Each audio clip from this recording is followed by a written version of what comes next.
నమస్తే అవధాని ఛానల్ స్వాగతం. నేను చేసిన వీడియోలు మీకు నచ్చినట్లయితే లైక్ చేయండి, షేర్ చేయండి, సబ్స్క్రైబ్ చేయండి. అట్లాగే బెల్ ఐకాన్ మీద నొక్కితే నేను వీడియో అప్లోడ్ చేసిన వెంటనే మీకు సమాచారం ఉంటుంది, చూడొచ్చు, కామెంట్ చేయొచ్చు. ప్రాధాన్యాలు, ప్రయారిటీస్ మార్చుకోవడం అనే అలవాటు మీకుందా? లేకపోతే చేసుకోండి. ప్రయారిటీస్ ఎప్పటికప్పుడు మారాలి. నిన్నటి ప్రయారిటీ ఈరోజు ప్రయారిటీ కదా, ఈరోజు ప్రయారిటీ రేపు ప్రయారిటీ కాదు. ఎప్పుడు ప్రయారిటీస్ మారాలి. ముఖ్యంగా జీవితానికి కొన్ని లక్ష్యాలు పెట్టుకున్నప్పుడు జీవితంలో ఈ మార్గంలో మేము పయనించాలి అని కనుక ఎవరైనా అనుకుంటే ఎప్పటికప్పుడు మీ ప్రయారిటీస్ మార్చుకుంటూ ఉండాలి.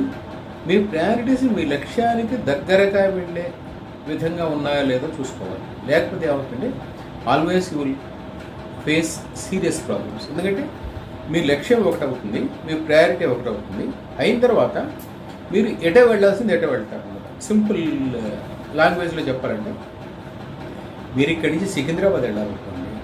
మీరు ఇక్కడి నుంచి సికింద్రాబాద్ వెళ్ళాలంటే మీ ప్రయారిటీ సికింద్రాబాద్ వెళ్ళే బస్ ఎక్కడ, ఆ సికింద్రాబాద్కి క్యాబ్ ఆటో బుక్ చేసుకోండి. If you reroute it through ఏదో మేదిపట్నం ఇంకోటి వెళ్ళి మీరు రీరూట్ చేసుకున్నారు అనుకోండి, first you are going in a wrong route. Second, to reach your target it will take longer time. Third, in the meanwhile you are losing lot of time.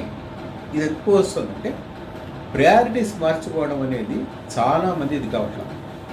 అంటే వచ్చే అవకాశాలను బట్టి, వస్తున్న పరిస్థితులను బట్టి, మనకుండే లిమిటేషన్స్ని బట్టి ప్రతిసారి మన ప్రయారిటీస్ మార్చుకోవాల్సి వస్తుంది.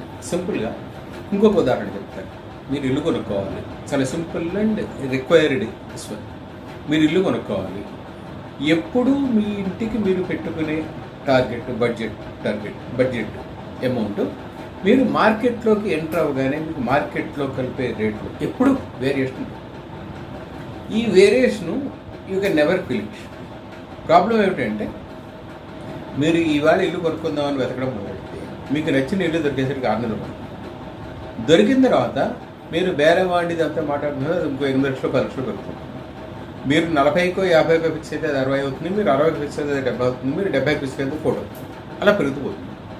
సో మీ లక్ష్యము, మీ ప్రయారిటీ ఇల్లు కొనుక్కోవడం అయితే ఇల్లు కొనుక్కోవడం అనే టార్గెట్ని ఇచ్చేసుకుంటూ మీ ప్రయారిటీస్లో మీరు మార్చుకోవాల్సింది ఏమిటంటే, ఇంత డబ్బు సమకూరడం, ఇంత డబ్బు లోను, ఇంత ఇది అన్నప్పుడు వీటన్నిటినీ రివిజిట్ చేసుకోవాలి.